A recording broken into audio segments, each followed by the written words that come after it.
Qu'est-ce que l'électronégativité d'un élément chimique? Alors, dans les solides moléculaires, ou dans les liquides, comme par exemple l'eau, H2O, eh bien, les éléments chimiques sont reliés entre eux par ce qu'on appelle des liaisons covalentes qui sont formées avec deux électrons. Bien. Certains éléments chimiques sont plus électroattracteurs, c'est-à-dire qu'ils attirent plus facilement la couverture électronique à eux. On dit qu'ils sont plus électronégatifs que les autres. Dans cet exemple de la molécule d'eau, l'oxygène est plus électronégatif que l'hydrogène, il attire plus les électrons, il va donc se retrouver avec une charge qu'on appellera une charge partielle delta-, parce qu'ici vous aurez une région riche en charge moins, puisque les électrons sont attirés, alors que sur l'hydrogène, vous aurez une charge delta+, parce que l'hydrogène sera moins électroattracteur que l'oxygène. Donc si on mettait les charges partielles, on aurait delta+ ici, et 2 delta-. Il existe plusieurs échelles d'électronégativité. Vous allez regarder l'échelle de Pauling.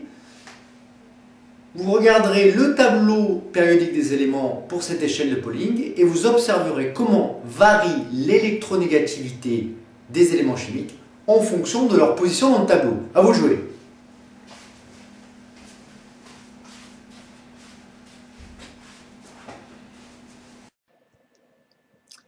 Voici le tableau de Mendeleïev avec les éléments chimiques de ce tableau.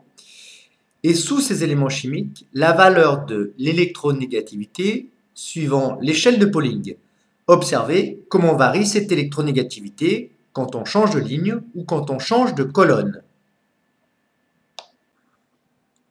Eh bien, nous observons que sur une même ligne, l'électronégativité augmente de gauche vers la droite. L'électronégativité, par exemple, pour cette ligne numéro 2 ou période numéro 2, l'électronégativité vaut 0,98 pour le lithium, jusqu'à 3,98 pour le fluor, qui est l'élément le plus électronégatif. Et sur une même colonne, nous voyons que l'électronégativité diminue de haut en bas. Il est temps de conclure. L'électronégativité est une grandeur relative qui traduit l'aptitude d'un atome A à attirer les électrons de la liaison covalente le liant à un atome B.